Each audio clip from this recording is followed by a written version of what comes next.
Welcome back, everyone, to our Groundskeeper chat series. I am your host, Meg Kruger, and I am coming live from the Grounds Crew workshop of the St. Louis City. SC. At Energizer Park. And the other beautiful voice you're hearing on the ones and twos this morning is Maritza Martinez. Hi, everyone. Welcome. And then we're also joined by Faith Holcomb.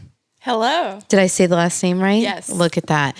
So, ladies, I'll give you the proper chance to introduce yourself. So, give us the name, the rap sheet, your title, and how long have you been here in St. Louis?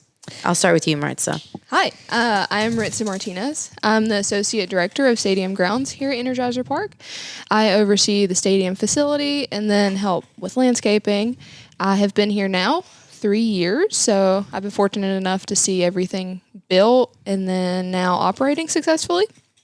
And what was the next part that I was supposed to do? That's perfect. All right, that was it. And then Faith got roped into this because she's the newest member of the crew, so she wasn't allowed to say no. So Faith, you've been with the crew since January, correct? Correct. I moved here in the dead of winter. Nice. From where? It was very cold. From where?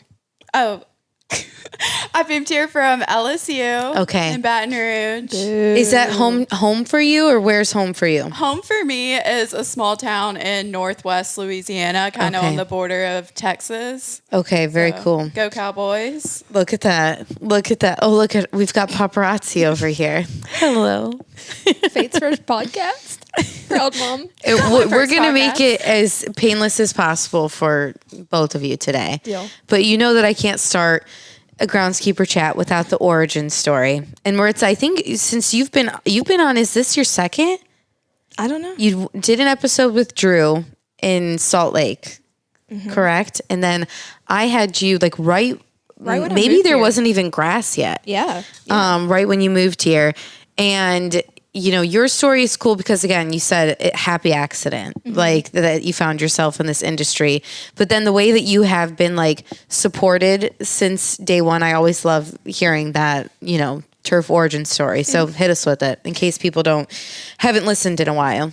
Yeah, so I'm pretty fortunate to have had a really fun career so far with a lot of opportunities.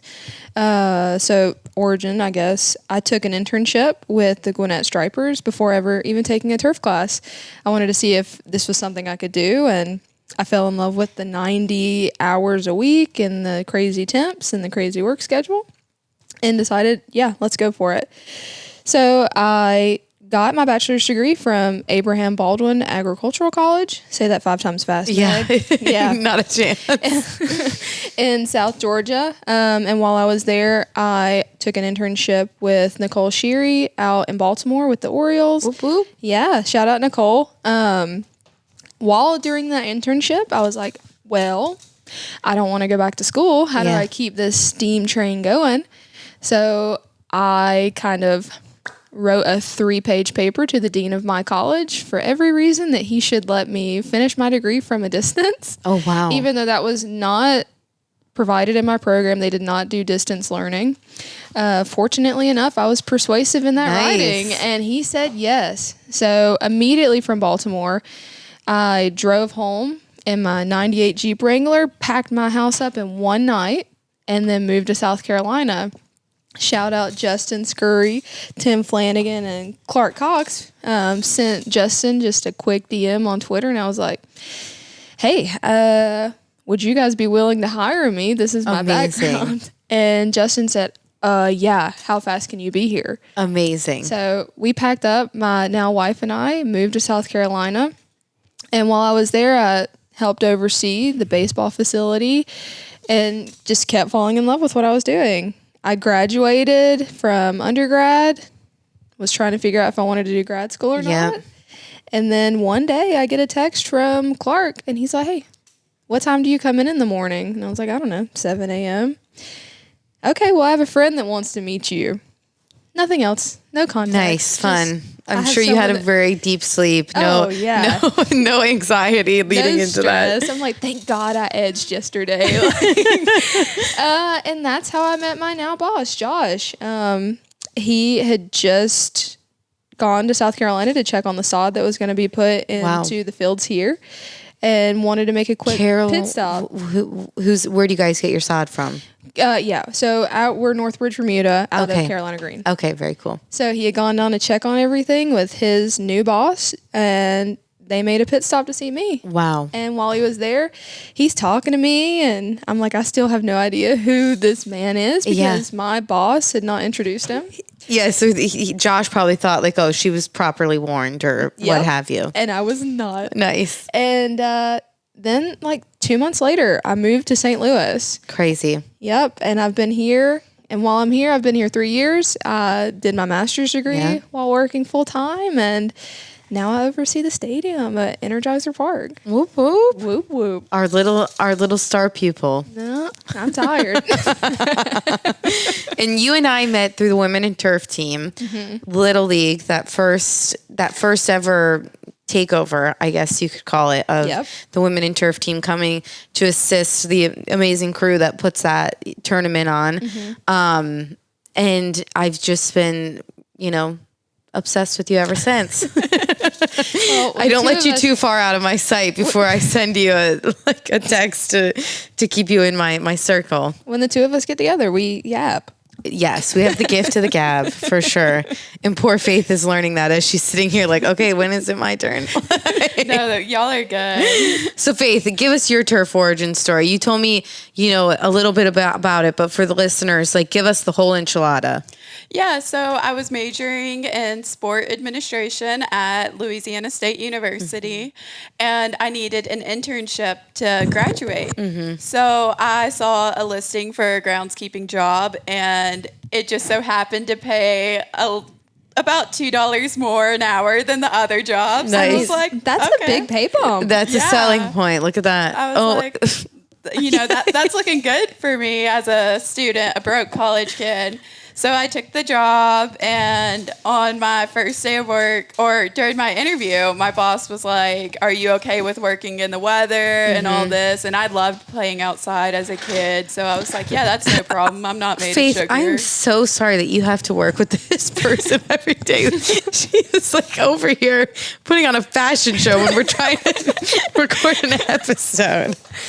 Please continue. I'm gonna have to mute her mic. Oh my gosh. But yeah. I will be dropping a photo that people can go look at from this episode of what Maritza looks like right now. I'm so glad. So, okay, your boss, asked if you can work in the weather. That was something that you were up to the challenge. Where do we go from there? Yeah, so I started my first day, and I was like, what am I getting into? Yeah. And it was February. It was cold. I don't like the cold. No. It was rough. And as I kept doing it, I was like, this is kind of fun. It's very rewarding. And I just wanted to learn more and do more. And I wanted to do what the full-time employees were doing as a student worker. And I just kept working, and I kept learning, and I kept building on my skills. And they really liked me, and they were really good to me. Everybody I worked with treated me very well. And I would always ask them, I'd be like, are there other women in this field? And they would tell me, yeah. But they never connected me with them. They never told me They exist somewhere out there in the galaxy. They're just floating out there in space. When we met, she didn't think that there were women around. No, because I'd never heard of any. They would tell me, there's a couple women at the conferences that we go to, but I didn't know who these women were. Yep. And then last summer, Marissa came to LSU to visit, and my higher-ups, Mark Lee and John Pfeiffer, they were like, we have somebody that we want you to meet. You might like her. You might want to talk to her. And so I came in the office when she was visiting, and I got to speak with Maritza, and Mark gave me her number, and I kept in contact with her And over one thing led to the other. last few months, and a position opened up here. And originally I applied for the internship, but that was only for students, and I was graduating in December. Okay. So I applied for the full-time position too. She shot her shot and applied for both jobs. I love it. I love it. She didn't even tell me she was applying. We got a notification from HR, and Josh calls me, and he's like, "Hey, Faith applied for both jobs." And I was like, "All right." I was like, I don't have anything to lose, and I don't want to be unemployed after college. You have nothing to lose. Yeah. That is like a sentiment that if you have that sentiment, like you will be successful in this industry, because like there's not a question that you can't ask. There's not like a task that that somebody can't teach you. Like, so if you're willing to be like, hey, I got nothing to lose by asking, like you will be successful. I say this frequently. I call it the why not theory. Yeah. Like, why not? Yeah, I mean, that's fully what I believe. And the funny thing is that at the end of last summer, I quit groundskeeping to do like sport marketing. Okay. And anytime I'd go into Tiger Stadium for my office hours for that, I would stop by at the field and I'd ask to help out. And finally I was like, I have to come back. And I ended up going back to it. But it was really incredible because my first year there, LSU baseball won the College World Series in 2023, and I was a part of it every step of the way, and it was a really awesome experience. Yes. Go Tigers. I love that. Maritza's shriveling up over there. No, that is incredible. And what is like the thing you think that you had within yourself, like innately, like whether it was something in your childhood or just something about your personality that made it a good fit for this field? Tiger power. Wait, what? Tiger power. Tiger power. The purple and gold bled through. No, I just loved playing outside. Yep. I love the sun. I'm covered in freckles. And I love having creative freedom. Yes. It's sitting at an office all day, every day was not meant for me. Mm-mm. For sure, no. Sorry, buddy. The 5 minutes a week I do have to sit at my computer, it's not going well. The IT department's probably sick of me. But yeah, I just really enjoyed being outside and not having a everyday routine that's just stuck in a cycle of having to go through the same motions every day. Yes. You don't really get that in this job. It's a little bit different every day. What's like one of the things that, intimidated you about this industry or just this job in general when you were first starting out, like, oh geez, I don't know if I would be able to do that, or I don't know if I would work well with this type of people? Like, what was the thing that like you were intimidated by, but that you can now be proud that you've like overcome that? Nothing intimidates Faith. Yeah, no, I'm very brave. No. For the record, she was literally shaking when we had to get her soundbite of her name and title. 3 takes, definitely. Yeah, brave. Honestly, I would say communication. That would be, I did struggle with that a lot. Working with the coaching staff, that was a barrier I had to overcome. For me, I didn't have a lot of experience working with other departments like sporting, and I've never had to work directly with sporting or anything until now. And just learning different management skills was another, and adapting to them. Yep. And that's so common. I mean, most people listening to this can probably think back to their first time that they ever had to speak to a coach. Yeah. Like, I remember, I was like, Faith, you can't let them practice in this area. Yeah. You've got to tell them. Like, just something low stakes. Yeah. It's just low stakes. But I'm like, in my head, I'm like, okay, this is going to help her make it easier when she has to talk to coaches about bigger things. Yeah. Because inevitably we all get to the point where we have to talk to coaches about things that they don't want to hear. Yeah. Or just important things across the board. So she was just like shaking like a leaf, scared but willing. Well, how do you think you learned that, Maritza, that ability to like advocate for, the job that you have to do, but also like advocate for yourself in a way is when you're having to navigate some of those tougher conversations? Yeah, I mean, I was obviously scared at the beginning too. I've been fortunate that I've worked with some really awesome coaches throughout my career so far. Coaches that would seek me out and ask me questions about the field, or like if I was packing a mound, they wanted to come out and like just chat while I was doing that, which I hate for people to watch me work. So it was always awkward. I'm like tamping and I'm like, yeah, the day's going great. Thanks for asking. But just kind of, the thing is, like, a woman in this industry, you're not the first person in the room that someone's going to go to and ask, like, hey, what's going on? Or, hey, can we come out? Like, they're going to the guy on your crew and they're looking to him. Like, I remember when I first started here, we had a coach walk directly by me and my counterpart, because there were 3 of us at that point, and walk to my counterpart that has a huge beard because it made him look older than everyone. Yeah. Just like things like that. So making yourself just stand up and be like, okay, no, I do know what I'm talking about, and just finding that confidence of what you're saying, and then making yourself do it. Yeah. Like, make yourself do it. You might sound silly. Your voice might shake a little bit. But now, like, Faith can do it. Yeah. Now she talks to coaches about, hey, where are you guys going to be at for practice for me to water? Hey, we have opposing teams that come for, like, our City 2 matches. Faith is comfortable now, for the most part, talking to those coaches like, hey, you guys can't warm up here. We need you to warm up on the synthetic color. Like, those kind of things. The first time is just the hardest. Yeah. It's just the hardest. Especially, like, getting the nerve to do it. Yes. And she did it. And I'm so proud of you, Faith. Yeah, and I feel like what helped me overcome that was knowing that for me to efficiently do my job, I have to be able to communicate with them. Yes. And just getting past that really helps make me do my job better. When I was telling you earlier today, Maritza, that Julie Kessler, she's with the KC Current now, but she spent a summer here with you.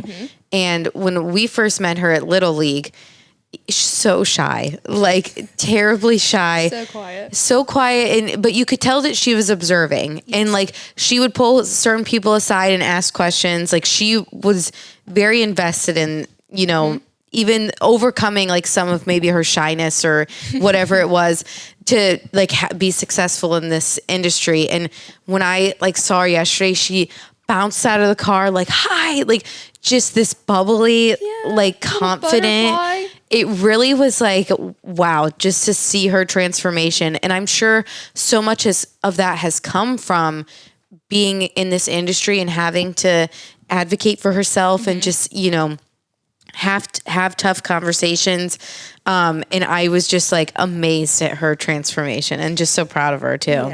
Yeah, definitely what Jared and Mira have going on over at KC has definitely helped Julie flourish. I keep up with her pretty regularly, and I'm so happy to see her happy over there. Yes. But man, it is scary, like starting out and just figuring out how to advocate for yourself and what is enough versus what's too much versus how much do I say? Do I say too much or not enough? You know, those kind of things. So yeah. I don't think anybody ever, I don't know, if they do have it figured out, like send me a message and tell me. It's just growing pains. Just growing pains. Because, and then you get into conversations of like pay, time off, like all advocating for yourself in that way, especially in an industry where it's like hard work is celebrated or, you know, it has like a, you know, like you wouldn't survive in this industry if you couldn't put the hours in, you know? So when that's the case, like I can imagine advocating for that balance can become really tough for people as well. Also, I think it makes a difference when newer people coming into the industry or like a certain position, maybe like Faith or Julie, see their supervisors advocate for themselves and then advocate for you. Yes. Yeah. Then you can see, okay, what's an effective way of communication while advocating? And I mean, I've learned a lot since working with Josh because he is an effective communicator in advocating. Yeah. So yeah, seeing effectively how people do that and what's too much, what's not enough, or where your comfortable balance is really important. So managers, like, make sure you're doing that in front of your staff. It pays off if they're paying attention. Definitely. And how do you think that like that you have found that balance. And I've said it in like the last 3 episodes, and I'm kicking myself that I even use that word, because it's like, it feels like a cliche at some point. But what are the things that like keep you grounded, or that a ritual or a mantra that you make sure you do throughout the week so that you don't hit that burnout point?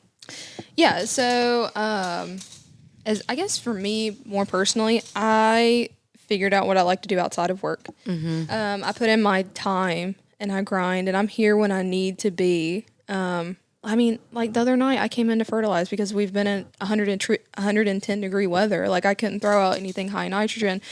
So I was like, well, I'll come back later and just do it tonight. Yep.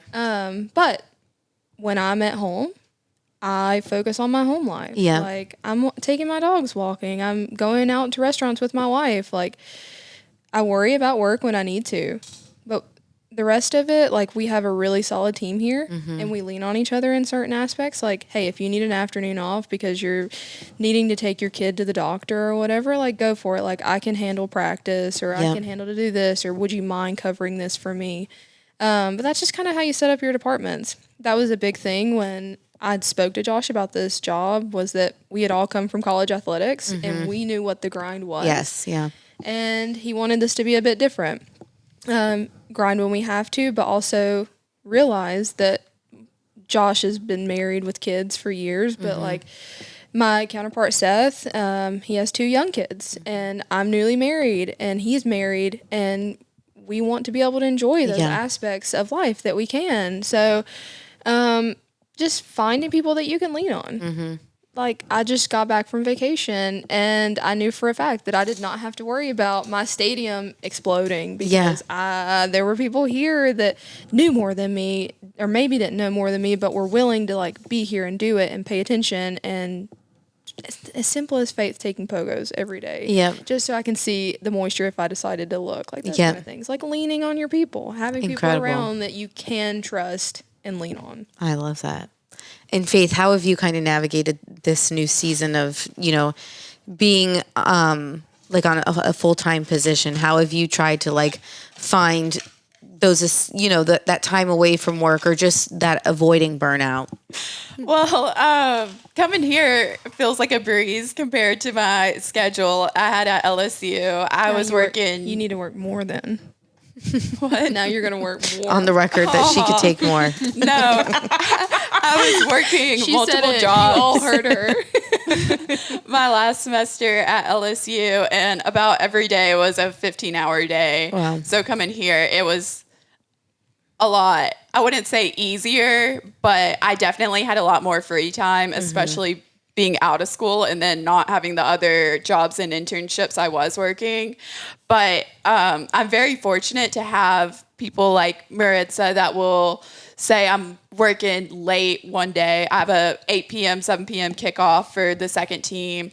She'll tell me, hey, just come in at 3 p.m. instead of 7 a.m. to 10 p.m., And that's helped significantly. And also, like how she said, having a balance outside and a life outside of work does help. And your whole life cannot be your job. Yeah.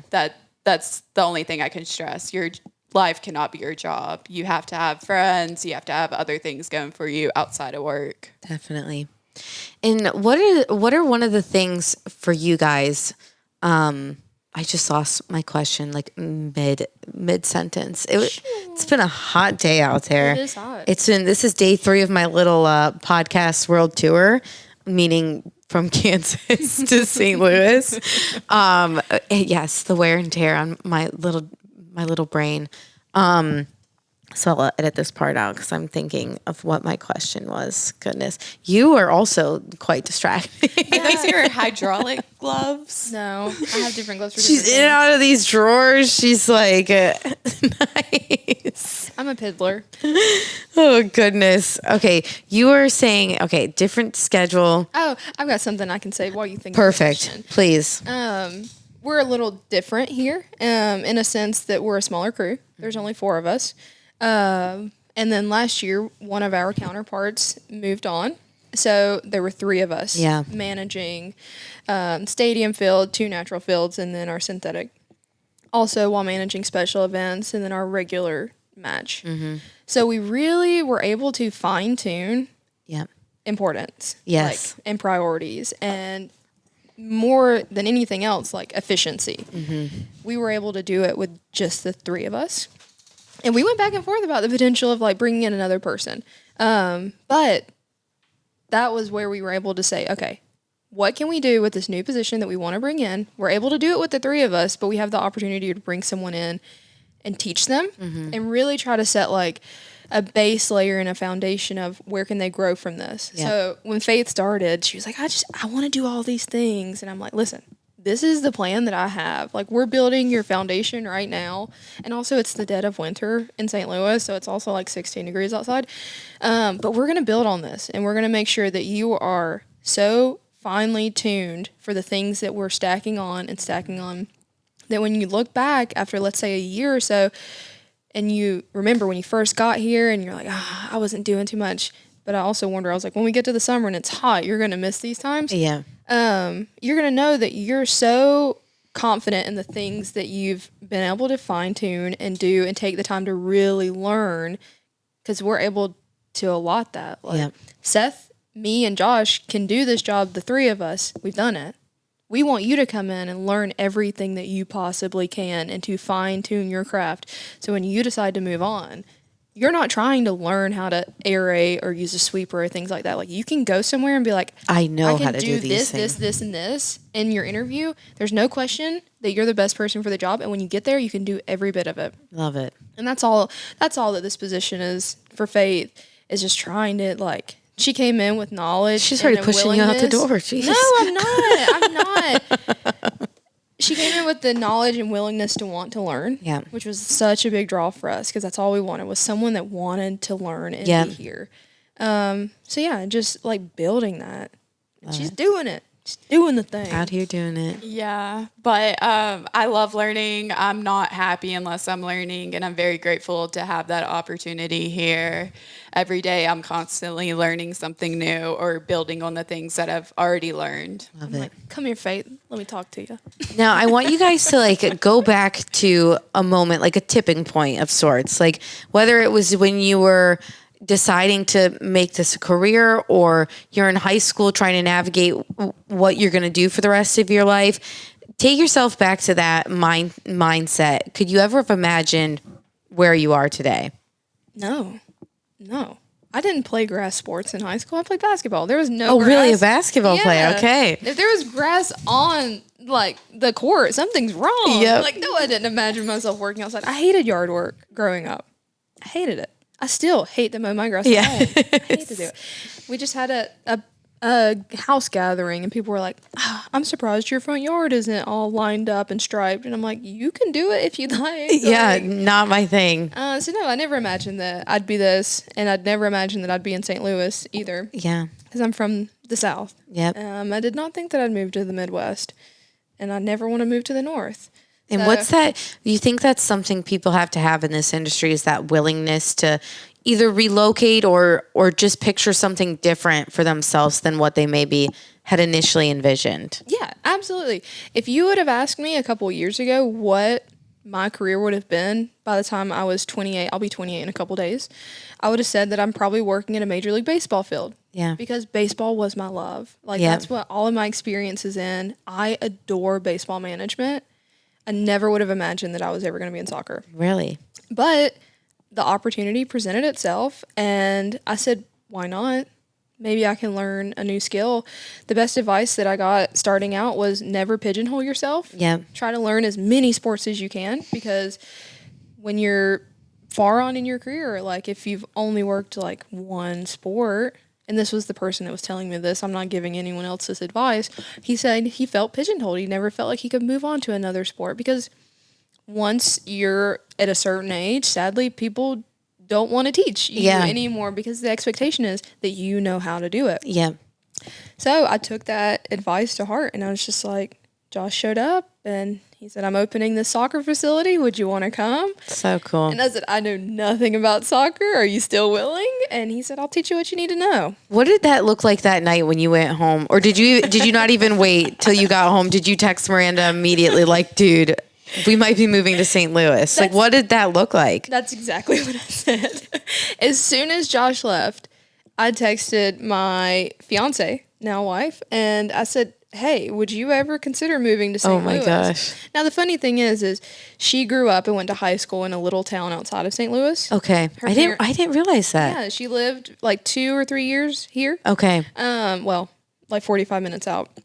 And I was like, would you ever consider this? Like, I just met this guy and this is what he's saying, and the pay is a lot different than what I have now. Would you be considering? And she was like, yeah, let's do it. Oh my gosh. So I talked to Josh a couple more times after that, and then we just said, why not? So it was an easy sell. That's incredible. You can do anything for 2 years. Yeah. It's like if we get there and we don't like the city, or I don't like soccer, or we just don't like the feel as a whole, and we want to be closer to home, we can do anything for 2 years.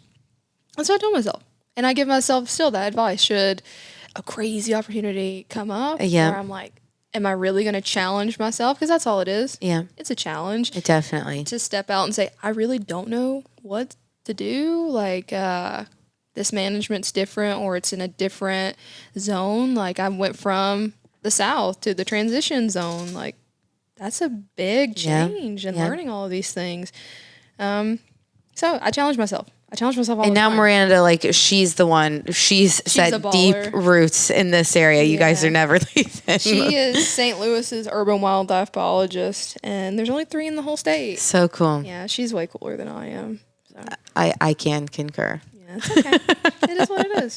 Faith, what was that like for you? Like that tipping point where it was like, okay, am I going to do it? Like, take yourself back to that moment, and could you ever imagine where you are today? Definitely not. I came into college thinking I was going to be the director of sports marketing or something somewhere. My old supervisor, he kept telling me like, hey, there's a demand for women in this field. And I was like, okay, sure. And I kind of spoke to my parents about it, and my dad was like, I didn't send you to college to mow grass. That's not happening. Yeah. I said, Dad, I do a little bit more than mow grass, but I see where you're coming from. But also there's this whole job field for it. And I remember applying here for this position and telling my mom about it. And my mom's like, you can't move. Is this a real job? Like, my parents didn't really think it was a real career path. It's just the ultimate prank. They didn't. They were convinced I wouldn't make enough money to support myself here. Crazy. But I just went for it, and I proved them that I could do it. So cool. That's how I got here now. So cool. It's like, that's always something I'm always amazed by, is like the combating the misconceptions, even within like the people closest to you, who, like parents or grandparents, or even your like significant other, that you ask them what their, person does, and they're like, oh, I think they mow grass. Or I was talking with Max Casper with the Reno Aces Shout out Max. And he said, I usually lose people when I say aeration. Like, that's when I see, like, you either hook them and they're like, they want to know more, like, tell me more, or you just completely lose them and they're like, okay, yeah, I'm cool with just thinking that you mow grass. Yeah. Like, let's leave it at that. And he's like, I'm fine with that if that's the case as well. But yeah, it is such a, like, conundrum, I guess, where it's like these misconceptions prevent us from, attracting people to the industry, where it's like people have no idea how science-based or how cool it could be. And it's this thing that it's, hurting us in some way, but then you also have like this really cool experience where you're let in on like the world's best kept secret. Yeah. So it's like that give and take where, it's fun to be like the magic elf working in the background, but also how do we attract a whole labor pool when we're literally in the dark? And advocate for ourselves. Truly. Yeah. But what's fun here is most of the fan base is just obsessed with the Really? grass work here. That is so cool. They want to know what's going on to the point that someone tweeted me a couple weeks ago back, At Maritza Mo's. yeah, saying the team should really offer like season ticket holders the opportunity to spend a day working with Maritza. So And I was cool. like, you guys don't want to hear me huffing and puffing as I'm walk mowing and dying. I love that. I've seen, where did I see it? I know the Falcons in Atlanta do like, season ticket holder, like paint day. Oh, and they that's fun. bring people out to paint. And I always love the footage from that because you can literally like in real time see people's like minds exploding. Like, holy crap. You Like, do all of this? yeah. In a day before you like have to put a whole game on, it's crazy. So yeah, no, I love that. She's like, is she like this all the time? Yeah. Constantly. Well, now I'm embarrassed. I did not mean to embarrass Hey, you. I like that scarf. Where'd you get that one? The blue one. Hey, that has been here since the day you started. I don't have one. She's you like, weren't where's my here. good? Where I are my know, goods? but I was gifted a lot of the scarves. Not that one. Not that one, I gotta sister. speak to somebody. What's it been like though we talked a little bit about it earlier, like be a part of, this team being brought into the city and being a part of the culture behind all that and the community that comes along with that. Yeah, it's fun to be able to say, like Seth and I have been here. Well, it's me, Seth, and Josh have been here since it opened. Yeah. Like we opened a stadium. And that's something that I get to put on my resume and tell people about in like 30 years when I will eventually retire. Yeah. Is that I had the opportunity to open a professional sports stadium. So cool. So it's awesome. Like the fan base adores the team. The ownership group really put everything they could and wanted to into the facility and wanting to give back to St. Louis. So it's a beautiful thing to be a part of. Just seeing how the city responds to Yeah. the team. I mean, the whole city shuts down to come to matches. So cool. I mean, we have a pavilion party where people are like in and around the streets, like all the businesses are thriving. People love it. So I have to ask you, Faith, have you brought your parents to a match yet? I think it No. would like close the gap for them. Like if they saw it from start to finish, like you should literally bring them along for a day in the life. I know. I really want them to come to a match. Unfortunately, my dad isn't in the U.S. Okay. very many months out of the year. Okay. So What does he do? he works offshore. Okay. on doing oil stuff. Okay. Yeah. He's in OIM, I think. Okay. So yeah, you'll have to get the stars to align, Yeah. or have your mom like wear a GoPro or something if she it. comes. Yes. Yeah, they need to see our fan base chanting, never sitting down. Yes, I think that would really. I always like when we do videos and things like that. When we can incorporate like the game day atmosphere, I think that's the easiest sell you can give a previous athlete or somebody who's grown up loving sports. Yep. Like if they can experience just like a tinge of that, it's like, oh, I'm sold. Like, That's it.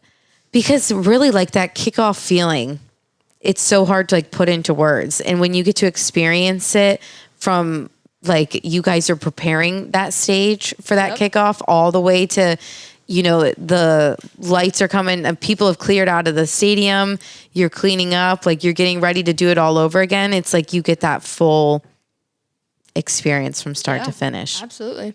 I love it. Well, I promised you guys I would make this as painless as possible. So I will turn you loose here, but I appreciate you joining me. I appreciate you rolling out the red carpet for me today so that I could experience The city red carpet. Yes. And St. Louis has made a good impression so far.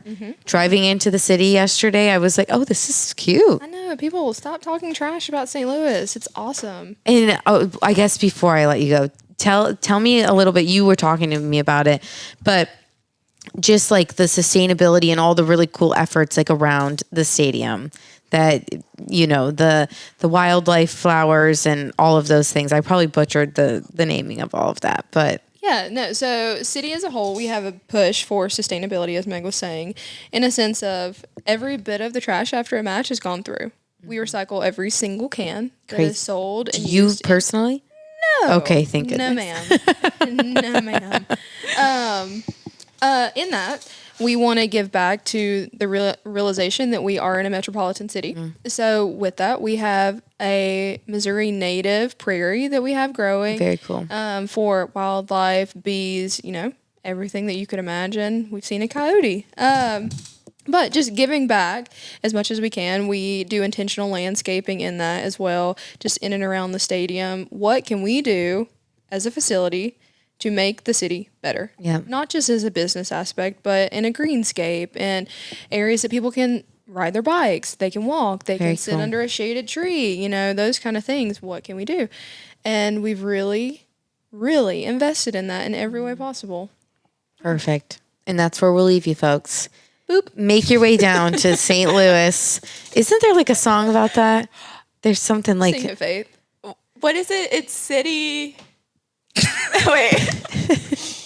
Faith, leave us with your TikTok voice. Oh, yes. Nothing beats Jet 2 holiday. Right now, you can say no notes. That was perfection. I need that to be the intro 3, to the video. 2, 1, you're on. nothing beats a Jet 2 holiday. I can't do it. Faith. She told us this earlier. It's the intimate setting that really, Yeah. if she would, so I think what you need to do is put her on the Jumbotron next game That's to do what she it. said. She could do it in front of the Yeah, I can do that. 22,500 people. It's Faith. It's because I can't see their faces. I can't focus on one person. Do you want us to turn around? Nothing beats a Jet 2 holiday, right? Stop, I can see Maritza laughing. All right, folks, that's where we'll leave you. Thank you for listening, and we'll see you on the next one. Boop.